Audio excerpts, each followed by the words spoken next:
Hey everybody, welcome to Brothers-In-Flaw Sports. I'm your host Normie and my co-host here, Cunyato. And this is going to be our Selection Sunday watch-along stream. Sorry, I was kind of laughing before. Cunyato is kind of running a little behind. He was getting something to eat. And we had a countdown going, and he's just sitting there just shoveling in his food as fast as he could. So, Yeah, I decided to go ahead and cut my camera just so I can finish eating. And anybody who's watching along doesn't have to watch me devour this food. But I will be an active participant. Normie, how are you today, bud? I'm doing pretty good. Didn't really have to do much today. Finally, a weekend where I'm off both days, so it's been pretty good. How about you? Same, man. It's been a good weekend. I didn't expect to really do much, but ended up going out with some friends to a little St. Patty's Day event last night. Actually met Jim Dunaway, Oh, wow. a little sports hero, while we were out. Also, anybody who's watching right this second, even if you don't live in the Alabama area, if you're just a fan of specifically college football, but they cover most of your major sports other than hockey, tune into the Jocks Roundtable. You can find it at jocksfm.com or just search Jocks 94.5. Even if you want to just listen to the podcast, it's a free shout out for you guys, Jocks Roundtable, because you know how much that they would, pay for that plug for them. Yeah.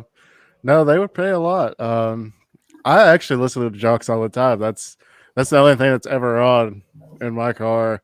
And now I usually do the rewind. So the show starts at 6, but I usually don't get to listen to any of the actual show. I'm listening to the rewind from the day before. So it's a good show. It's really fun. They talk about sports a lot, and then they mix in things, like Trash on the Table, where they talk about funny, crazy news, things like that. So it's a good little show to listen to. Yeah, I highly recommend it. But I guess here we go. I've got. I don't know how we're synced up as far as TVs go. Mine. How's it going, Phoenix? Hey, Phoenix, how you doing, bud? Thanks for being here. But yeah, I don't know if our TVs are synced. I know during the Super Bowl thing, me and Cunyato Killer, as I think he called himself, luckily he had like DirecTV or something, so he could slow his down because his was a lot faster than mine. But I think us both probably being cable, it should be about the same. Right now, I've got whichever Gumble it is talking. Yeah, that's who I've got. Okay, so we're at least we're pretty close, if not dead on. But all right, no surprise here. Yeah. I mean, they have a really weak schedule, but I would say are the consistently they are the best team in the country in my opinion. Yeah, I think so. And then they play enough kind of outside their league to kind of warrant that. I mean, because they're always in those big NIT tournaments in the beginning of the year, playing the big guys. Mm-hmm. Yeah, I know. For the little local flavor this year, some of their out of conference, they absolutely manhandled the Auburn Tigers, which is a middle of the road team. Yeah. And again, not much of a surprise. App State and Norfolk going to play a play-in game. I don't know about you, but I really hate these play-in games. Yeah, just pick one. Yeah, I mean it's tough to plan your bracket when, like, for the competition that I imagine we're going to be mentioning throughout the show. It's those little pigtail playing games. Yeah, they're just a waste of time. Oklahoma on the 8 line, Missouri as a 9. That's a great matchup there. That actually is going to be a pretty damn good game. Yeah, Missouri. If Missouri comes to play, when Missouri comes to play, they can play. Absolutely. You got Creighton, number 5.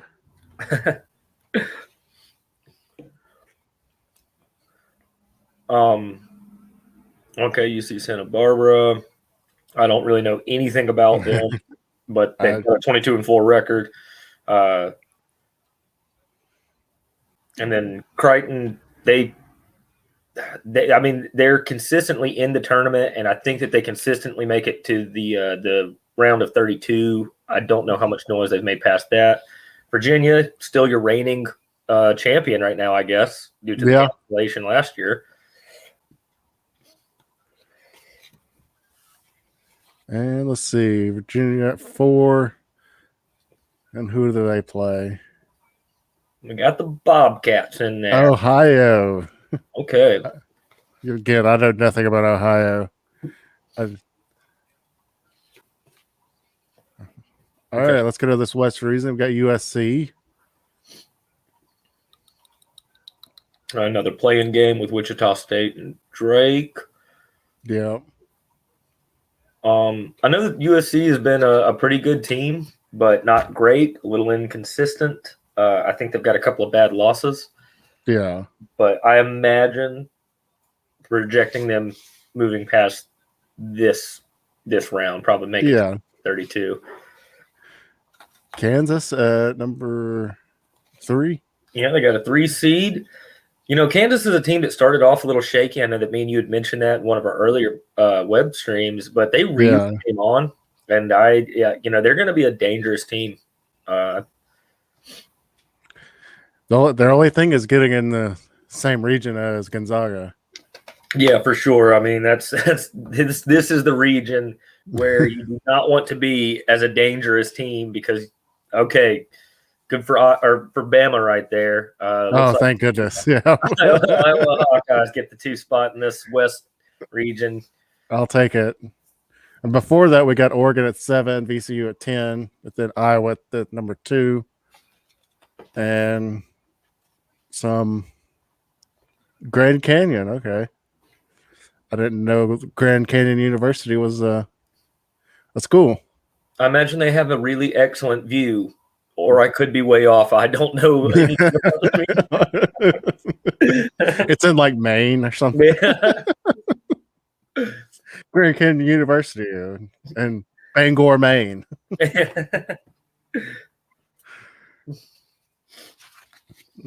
Also, we haven't even mentioned the nail biter. We came into the show. Me and Normie were in the studio kind of chit-chatting. For all you basketball fans that didn't catch the overtime thriller between Illinois and Ohio State, which I imagine Illinois will be a 1 seed and Ohio State will be a 2 seed. The Big Ten is not just they're a very powerful basketball conference this year because they're probably going to have Michigan and Illinois on the 1 lines and Ohio State on a 2 line.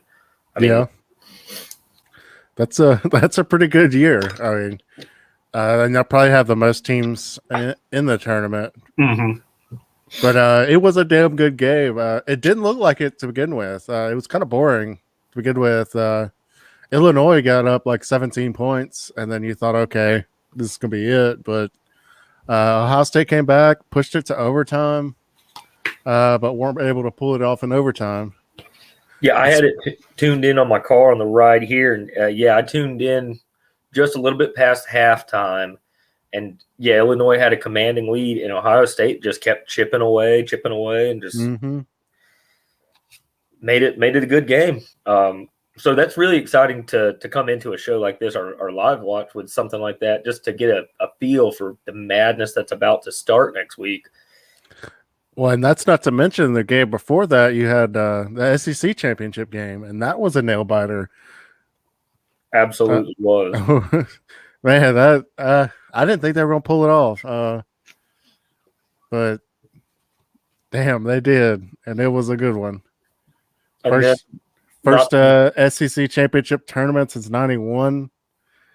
Hell, first time going since 2002, and then the first time since 86-87 season that they've won both regular season championship and the SEC tournament. That's some Wimp Sanderson stuff right there. Yeah. It's been a long time. Me and our buddy Santana, he sent me a tweet from Drunk Obby, also an account at Drunk Obby, I believe, on Twitter. If you're not following it and have any vested interest in an Auburn mock account, it's pretty hilarious. But I believe the tweet was something like, "All right, if Alabama gets good at equestrian now, I'm going to need a therapist." Oh wow. Well, and it was the first time since I think it was 76 that Alabama football beat Auburn, that the men's team swept Auburn and the women's team swept Auburn. Oh wow. Yeah. I mean, the thing is, to all you Bama fans, Normie, you included there, it's like quit it, you know? You can't have it's not fair. Stop it. You stop it right now. It's not how things are supposed to work, okay? Yeah. Some parity, a little give and take. So, all right, well, our next region, no surprise here whatsoever. Baylor, number 1 in this region. I mean, were you really shocked in the South region? No, I mean, they are the second best overall team. They've stumbled a little bit. They got upset in the tournament. Well, not upset. Well, I guess it is an upset, but Oklahoma State in the Big 12 tournament, they've probably got the best player in college basketball in Cade Cunningham. He's probably going to be your number 1 overall draft pick. But yeah, they got Baylor playing Hartford. Not at all a surprise. Baylor's the 1 seed. Shit, North Carolina actually made it. North Carolina somehow snuck in there. They did a good tournament run, and then they got Wisconsin at a 9 spot. Villanova's taking the 5 here. Let's see who they're playing, and then I want to revisit the North Carolina thing if you don't mind, Normie. I don't mind at all. Yeah, I've got nothing to say about Winthrop. Playing Villanova. All right, North Carolina, Wisconsin is probably going to be a good game. It looked for so long like they were not going to get in, and they really stormed through like the last quarter of their season, making a push. But good for them. I mean, it was going to be weird for the Tar Heels not to be in there. Yeah, well, especially the Tar Heels, Duke, and possibly Kentucky not being in there. Next up at the 4 at 11, we got Purdue, and I didn't catch that last one. I did. North Texas. I think it was North Texas. And then at 6, we got Texas Tech. And then 11, Utah State. I think Texas Tech was the one where the coach was bouncing on his ass, mad at the refs in one game. I believe you are correct. That's the only thing I know about Texas Tech basketball this year. That's all we need to know right there. Yeah. Arkansas pulling a 3. That's about what I've seen for the last couple of weeks. Yeah. I was shocked Arkansas lost. I thought we were going to be Arkansas, Alabama in the SEC championship. Now, speaking of good games and some build up to the dance, that was a really good one between them and LSU yesterday. Yeah. So they play Colgate. Had a bit of an abbreviated season, it looks like, sitting at 14-1. Yeah. The cleanest teeth in the tournament. So the best smiles. All right, so we got Florida at the 7. They've got talent, but definitely had an inconsistent year. Yeah. Virginia Tech at number 10. Looks like they're celebrating. I wonder if they were kind of if they're a Power 5 at a 10 line, then yeah, they were probably sitting on the bubble. I think they were. Ohio State at 2. I mean, no surprise there. That was that's been the case for a while now. Yeah, I mean, it really has looked like the 1s and 2s have been set for the most part for the last week or so. It's just going to be depending on what region they get in. And Oral Roberts, he made his reputation behind the gym, you know? Behind the gym, yep.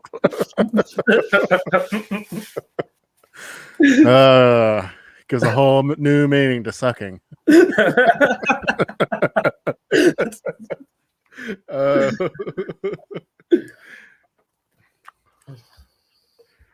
All right. Show this beautiful mug of mine here to everybody. Hey, for a second time, guys, let's finish the food.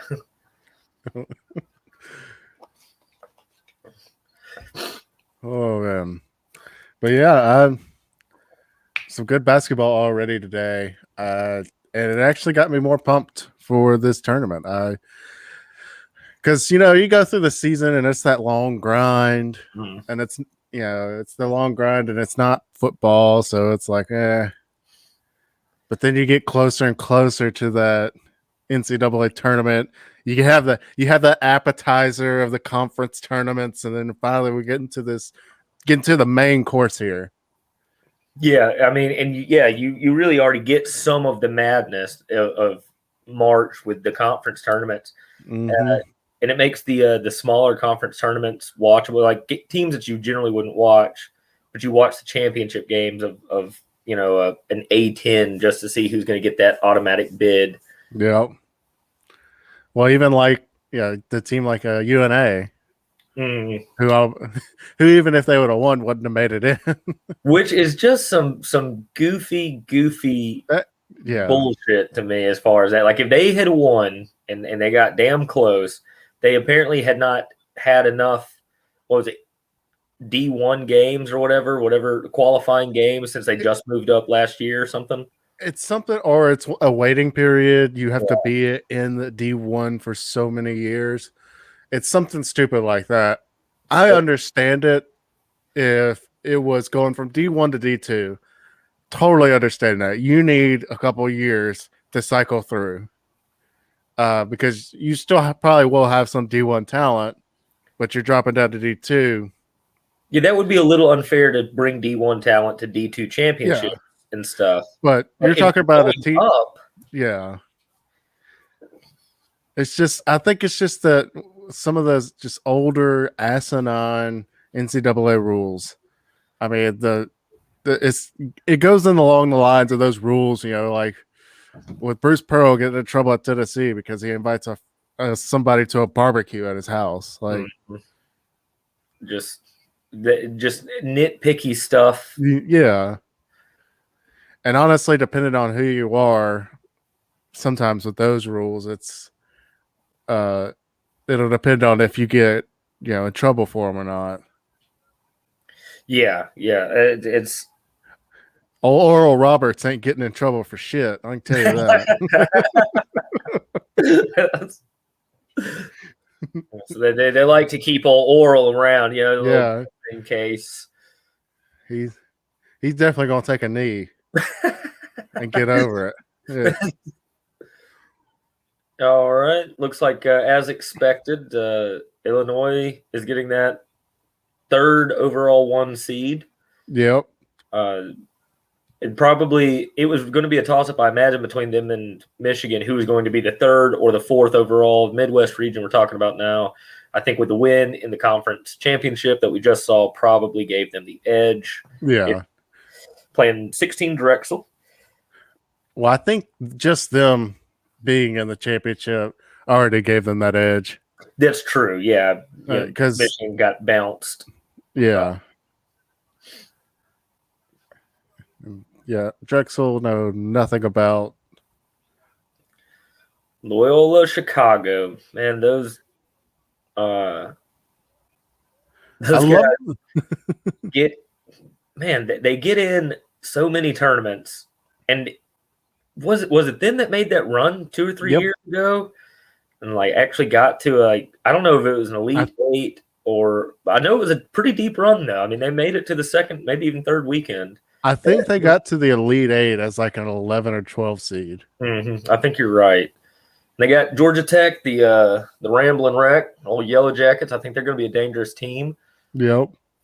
They just won the ACC tournament. Got Tennessee, who gave Alabama some fits. They sure did. We were able to pull that one through, and then you got Oregon State, so they must have barely snuck in as well. The old Beavers. I believe they won their tournament. Okay. I think they won Pac-12 tournament. Or not Oklahoma State, I mean Oregon State. Yeah. Yeah. So that's their bid. And you got Oklahoma State with Cade Cunningham. Like I said, probably the best player in college basketball. They got Liberty, who I also think is going to be a dangerous team. Kind of a bad draw for Liberty to get Oklahoma State. I don't think they're going to be able to overcome that team. But I think that if they had gotten a better matchup, Liberty could have made it to the 32. So we got San Diego State at number 6. And they are matched up with San Diego State's another team that really hangs around and makes a lot of the they go to the dance quite a good bit. Yeah. And Syracuse at number 11. That seems like the seating should be swapped. Traditionally, it just seems like that. It's been a hell of a year. Syracuse 2 weeks ago was not in. Like, they were not going to make it, and it was almost surefire. And they just put it together. I mean, they made the most of their opportunities coming down that tight stretch and got it done. So, good for them. I guess good for Boeheim. Been there since like 76. Jesus. West Virginia, number 3. Huggy Bear. Probably the best active D1 coach to not have a title to his name. Morehead State. Another one of those mid-majors that poke their head into the dance quite a good bit. Yep. Got Clemson. They're another team from the ACC that looked like they were not going to get in for quite a little while. The fact that Rutgers at 15-11 on the 10 line, good for them playing Clemson. That shows you how tough the Big Ten is. Yeah. All right, Houston, who beat the shit out of Cincinnati earlier. That game was definitely boring. And they've been on the 2 line pretty much all season long as well. They're one of those teams that hung right there. Cleveland State. So, there's 3 of the regions right there. So we pretty much know that the 1 and 2 for the next region is going to be Michigan and Bama, it looks like. I mean, unless something crazy happens. So I guess, roll Tide. I'll take it. I think, I don't know. I haven't really watched Michigan much. And honestly, I didn't think Alabama would win the SEC tournament, to be honest with you. I've watched a lot of their games recently, and they don't seem like they're clicking as much as they did in the beginning of the year, but they still keep pulling them out. I mean, they stumbled against Missouri and then Arkansas. Of course, that Arkansas one, I mean, you're talking about Alabama went to the line, like 5 times that game, and Arkansas went like 30. Mm-hmm. Yeah. There seemed to be a bit of there was a discrepancy in the way that game was called. Yeah. It's coming from me, fairly unbiased. I've got no dog in that fight. But both of those teams, I think, between Arkansas and Alabama I think they're going to make it to the second weekend, in my opinion. And I think they're both teams that are very dangerous. They play really physical. And like Nate Oates says, head coach for Alabama, he doesn't believe in living and dying by the 3. He says, if we're making our threes, that's just the margin of victory. That's all the 3-point percentage means. A higher 3-point percentage means a higher margin of victory. It's all about the defense. That's where it starts. Mm-hmm. And, it seems like Arkansas, same thing, plays really gritty defense. Well, then Alabama's got the SEC Defensive Player of the Year on their team, so yes, he played a hell of a game today. And then I think that him driving that ball down the lane and 19 seconds left to score to go up. That's Herb Jones to a T. That's what he does. So every single team in the nation could use a Herb Jones. Mm-hmm. Just that energy, just tough mentality, just a leader on and off the court. Yeah. All right. Looks like we're coming back into the show any second now. In fact, nope. Looks like we got just a long pause for a commercial there. Yeah, sounds about right. To be honest, this is going a lot faster than I initially thought it would. I thought this was going to be like the college football playoff one where they spend like 30, 45 minutes talking about it and then they unveil it. I thought so as well. I thought that there would be more discussion about the teams, but I guess the college football playoffs only has 4 teams and they've got to cycle through 64. Well, they usually talk about the four teams in the playoffs and then the other bowl games. The other 4 bowl games. They talk about the New Year's Sixes and. All right, where's Mr. Gumble? Here we go. Last region.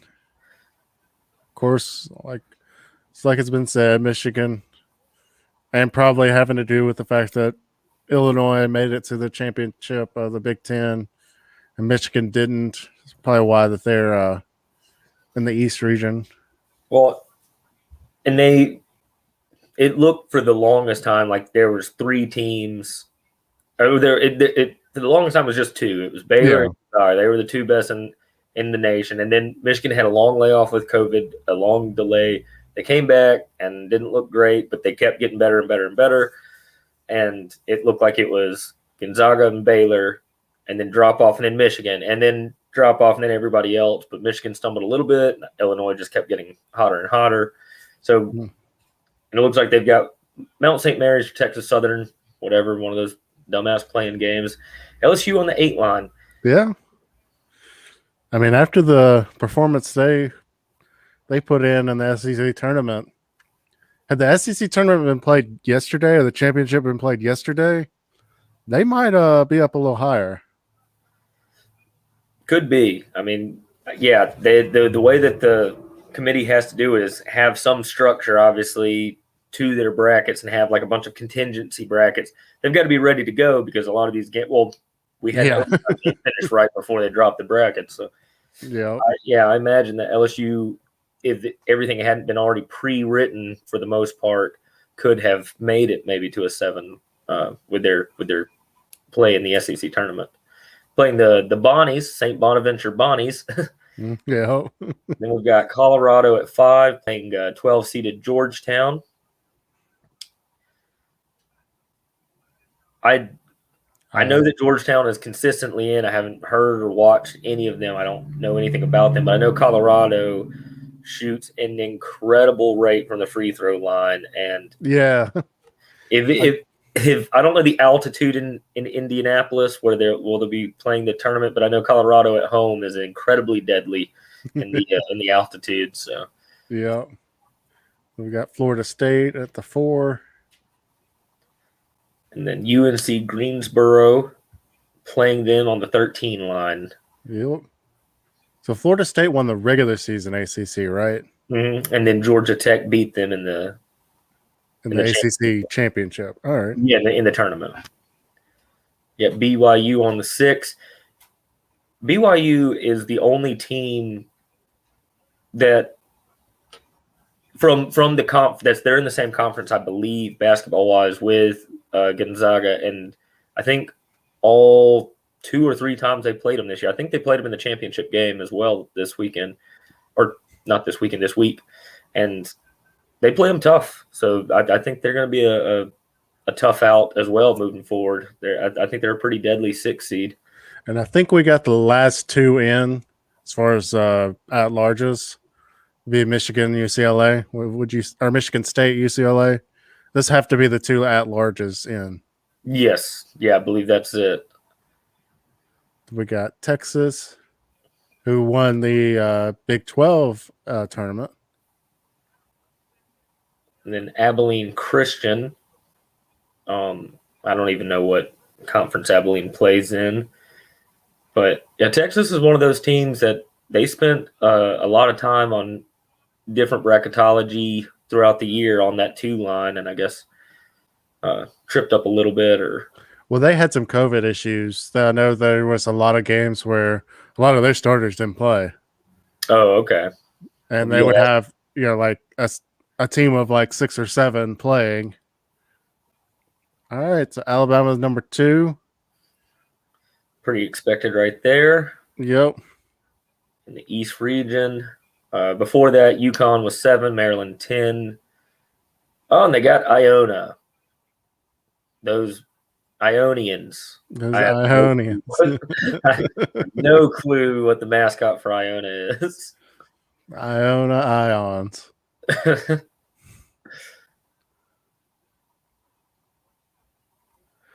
Big All 10, right. 9, Big 12 was 7, Atlantic Coast 7, SEC got 6 in, Pac 12 5, and there's your Power 5. Obviously, Big East, incredibly strong basketball conference for a mid major, the next most at 4. So pretty much everything went about as I expected. All right. So this is the new year with the COVID stuff. So the first 4 out are your replacement teams. If one of the teams goes out, they can be put in. And that's at whatever seed. So if Gonzaga has a COVID issue, then Louisville would go in there. So the order is Louisville's number 1, Colorado State number 2, and it went away from me. I know Ole Miss was in there. Yeah, Ole Miss was 4. I don't know who the 3 was. But I didn't know about that till today. They were kind of talking about it. But that is a crazy concept. And we were right. St. Louis at 3. Okay, St. Louis. And we were right about the last 4 in. Mm-hmm. Michigan State, UCLA. I cannot believe that Michigan State got in. They look like hot garbage at points throughout this year, but they finished strong. Yeah, enough noise to where at least they get that play-in game. So good on them. So that's crazy to think though that Baylor goes out and then Louisville's going to replace them in that. Yeah. I mean, you got to hope in your region that kind of happens because Louisville's the first one out for a reason. Yeah. I mean, they're Team 69 is that's who you want to draw. Hopefully, especially as just a fan of March Madness and the dance, and I don't have any dog in this fight, there are no COVID issues. Everybody's safe and healthy, and we get to play all the 68 teams that the committee selected just now, or the teams that play and finish this tournament. But yeah, if you're a fan of one of the teams that are in maybe a Gonzaga or Baylor bracket, what a stroke of fortune that would be for you. Yep. If Gonzaga turned into Louisville, or Baylor turned into St. Louis, or Ole Miss or somebody. That's gonna be crazy. I do kind of wonder what they'll do. So they've got the first 4 replacement teams, or the last 4 out, or the first 4 out. I mean, what happens if more than 4 teams deal with COVID issues? Like, I think at that point they start taking losses. The healthy team. I thought that was going to be the case. I didn't know about this because I was kind of worried about it with our bracket challenge going on. So you got a team with COVID. I was thinking that it would just be okay. If you have a COVID issue, you forfeit. I mean, that's really all you can do. I didn't know they were going to add the replacements. So after the 4 replacements, I don't know. I mean, at that point, they might think about shutting it down, as much as I hate that. Yeah. I mean, if it's that bad where 14, well, I mean, you're talking 68 teams with four of them. You're the math guy. What's the percentage of for 4 teams out of 68?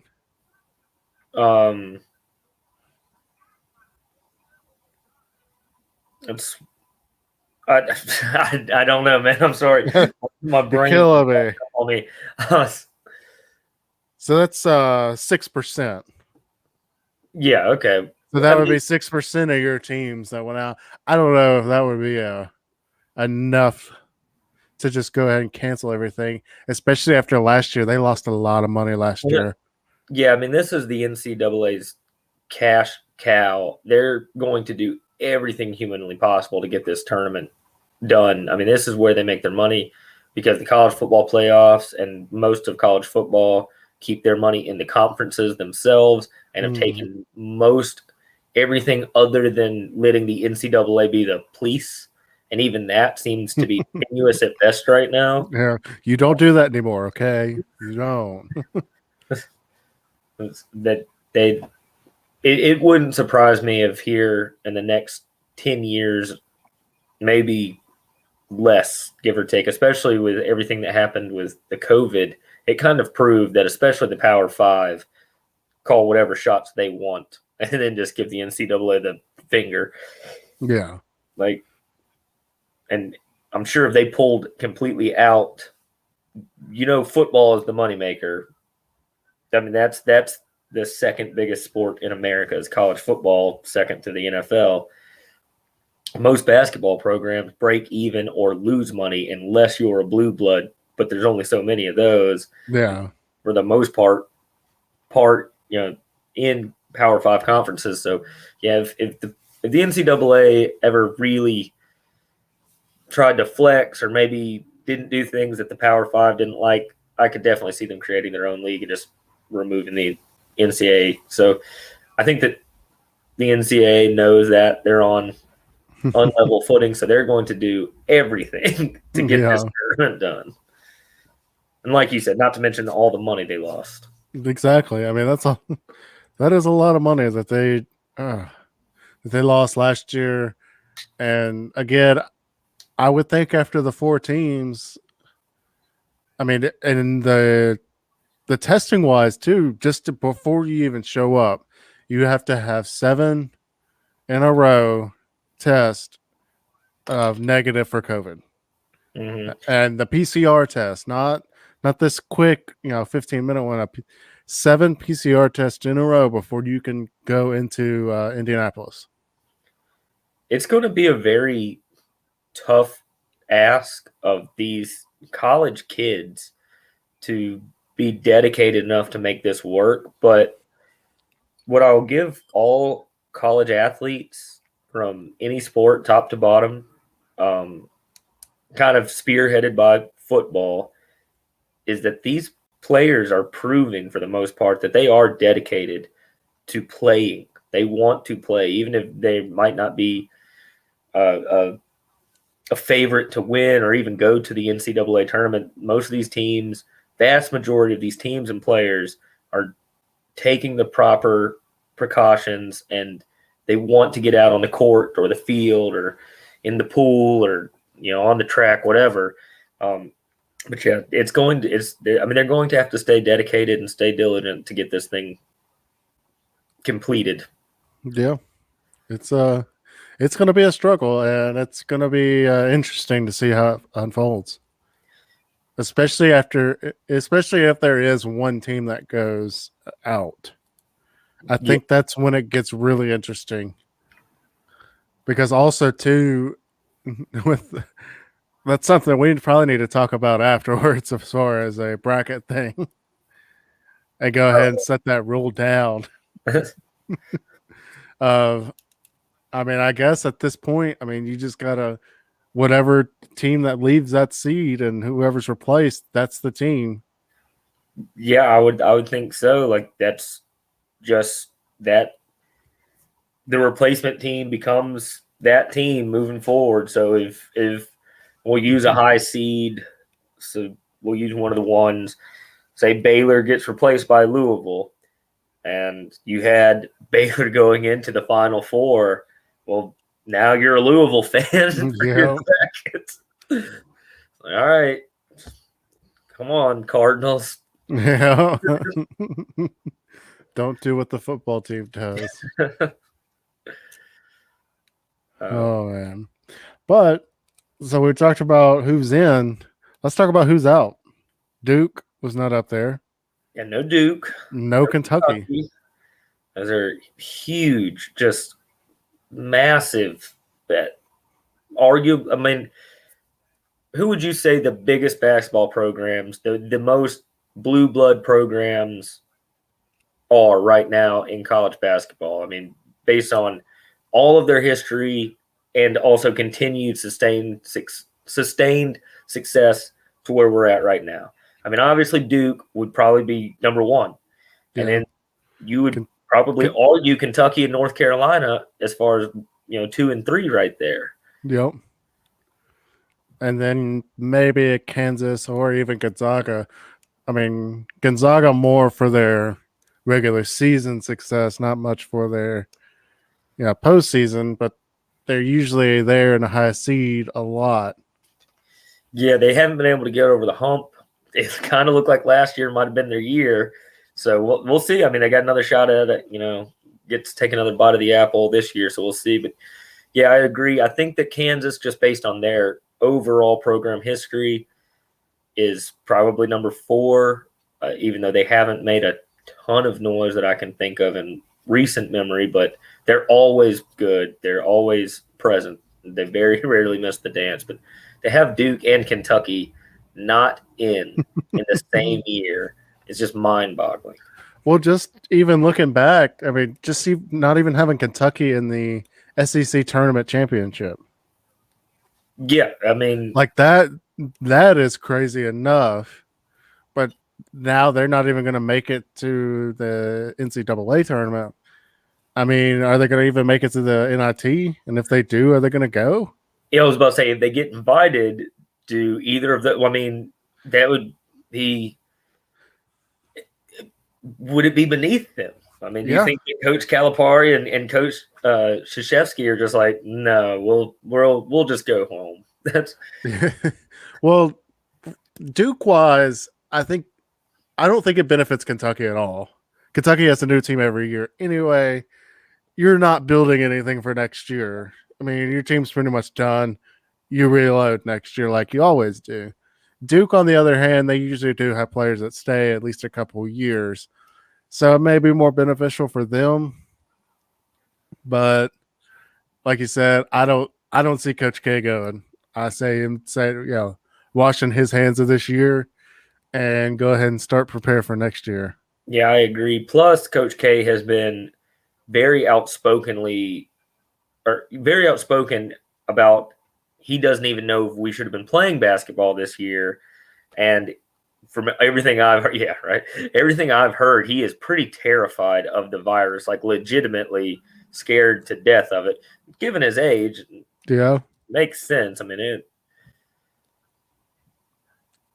I don't know. My biggest thing is if you're scared of it, that's fine, understandable. You stay home. Mm-hmm. Don't ruin everybody else's fun because you're scared of something and you worried about something. Hey, no harm, no foul. I'm not gonna judge you because you're scared of it, but that doesn't mean everybody's got to stop. Yeah. Well, and also if you think about, man, I completely lost my train of thought right there. Good viewing right there. When you think about the success that we've had as far as playing all of these other sports, why shut down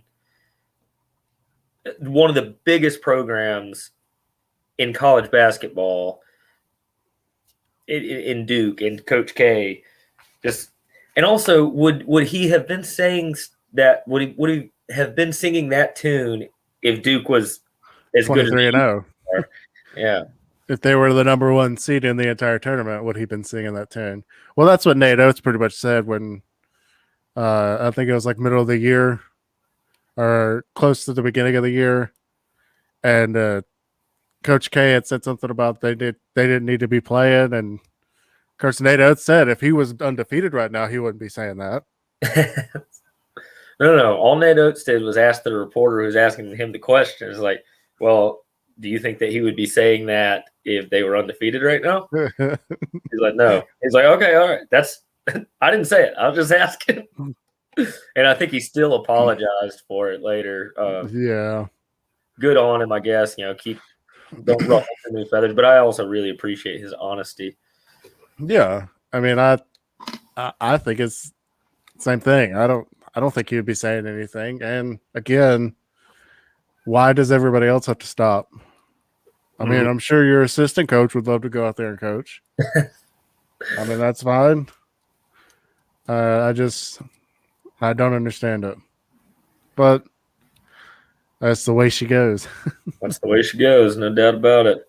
I mean, it would have been kind of funny, though, had they shut down and pulled kind of like a Big Ten when they saw like the SEC, ACC, Big 12 all playing and they were sitting at home. And then it was like the mad scramble for them to come. Oh, no, we're going to play now. We're going to play now.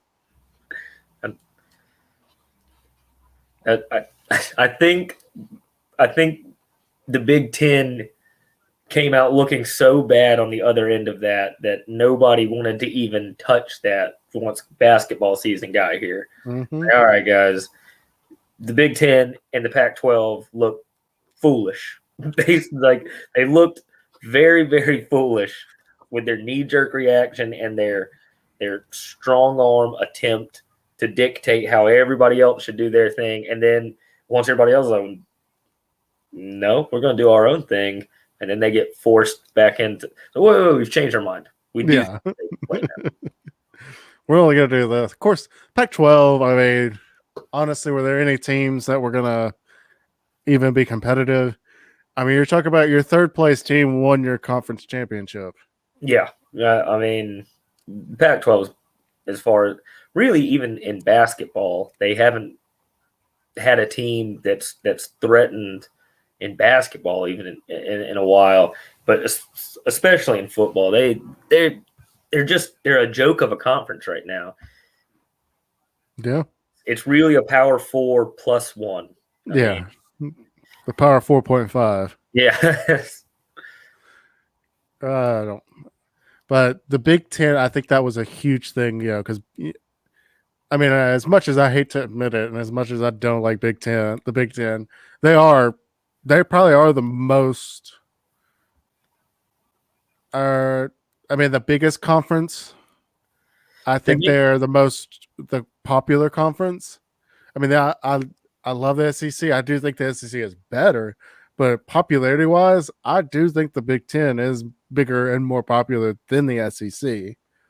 Well, I agree. I think just based on their football revenue for the networks and what they split between the conferences, what they split between the schools, I believe the Big Ten is at about 180 million, and the SEC is like 155.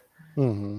So just based on those numbers, I think that bears out what you're saying is true, that they are more their schools are generally a little bit bigger, or not a little bit bigger. I think actually a lot bigger population, like student population and campuses versus SEC schools. I mean, they're larger universities, plus their academic standards keep them a little bit higher than most SEC schools. But I agree, as far as overall, at least in football productivity, SEC's king. Basketball, probably Big Ten right now. It used to be the ACC for the longest time, but Big Ten for the last 4 or 5 years, top to bottom, is the strongest basketball conference. Yeah. Well, I mean, they're talking. Oh, this guy's predicting Alabama to go in the Final Four. All right. Looks like all chalk except for Bama taking out Michigan. Well, the guy before had Texas in the Final Four, but he had Gonzaga as the national champion. All right. Be honest, I don't think Alabama's luck can continue as much as it has. I think they win possibly the first two, but I got to go back and look at that bracket and see who it could, all the possibilities, and see who it could be before I make my final prediction on that. Yeah, well, and maybe we can do a final prediction show if we get some time next week. All right. For the viewers before, I guess, did the games tip off Thursday or Friday this year? I can't recall. I think the playing games are Wednesday. Okay. If I'm not mistaken. Okay. Click on it. Well, yeah. So, anyways, whichever day it is, I guess while you're looking that up, we try and get a show in before the actual dance, and maybe even before the play-in games about our brackets and some of the predictions. Also, just kind of let all of our viewers and listeners hear some more about the bracket challenge we're doing. The info down below this video here. Down below. $50 Amazon gift card to the winner. Myself and Normie will also be participating, and some other friends of ours in a fantasy football league. Don't worry, if any of those people win, it goes to the next highest participant that's outside of that group, myself and Normie. So it's not rigged. Just something fun. Just a chance to Amazon gift card, man. Yeah, $50. Better than cash. I thought ESPN would actually have it. They only have the NIT game scheduled. Okay. Well, we'll get that info and. But let me. All right. No, I don't think that's it either. Those are the games today. All right, 2021 March Madness complete schedule. All right, now So we're cooking gas here. The first four in will start on Thursday. Okay, so the buy-in game or the play-in games are on Thursday. The first round is on Friday. Second round on Sunday and Monday. So Okay, the first round is on Friday. Friday, Saturday. Second round Sunday, Monday. Then the Sweet 16 will be the next weekend. Lead 8. After that, Final Four will be on Saturday, the April 3rd. National Championships on the 5th. And hopefully it's on national television so we can do another watch along. Yeah. It has to be on national television because I don't have the internet to stream and be streaming something. Yeah. So I have to move my TV all the way over here. I've got it's like a 100-foot coaxial cable, so I can hook it up all the way from the living room, bring it in here. Hey, we do this for you guys. We do this for you out there. These are the sacrifices we're willing to make. I imagine we're going to be in good shape as far as it being on national TV for the championship game, though. And yeah, maybe try and get ourselves a live stream, live watch along as that goes as well. I'd say right now, shoot for maybe a Wednesday show for just kind of show the people our brackets and predictions for the Final Four. Yep. And if you do the bracket challenge, I think you have until Wednesday night to get your picks in. And then I think there is a tiebreaker function. You pick a number, and I think it picks a number at random at the end if there are tiebreakers, whichever number you pick. It's something like that. So, because I was kind of worried about tiebreakers as well, how we're going to fix that. But I think when you set your lineup, you do pick just a number, and it does some kind of random, tiebreaker with that. Is there a final score projection for the championship game? I know a lot of the brackets I've entered previously have that as a tiebreaker. I don't think so. I can look at it. Let's see. I have to get on the Brothers-In-Flaw's Gmail because I did it through that. Or no, I didn't. I don't think. Well, shit. Yeah, I've been postponing filling mine out until Selection Sunday, and I've not had nearly as much time as I would like to do any research, but I finally got some in today and a little bit yesterday. Most all of my legwork for tournament prep was done today, though. And then just trying to keep my ear to the ground, listening and watching what I could sports show wise, because I've not been able to consume very much college basketball this year. Yeah. All right. So they are already, before it just had the seeding numbers. So the teams are in here. So let me share this screen.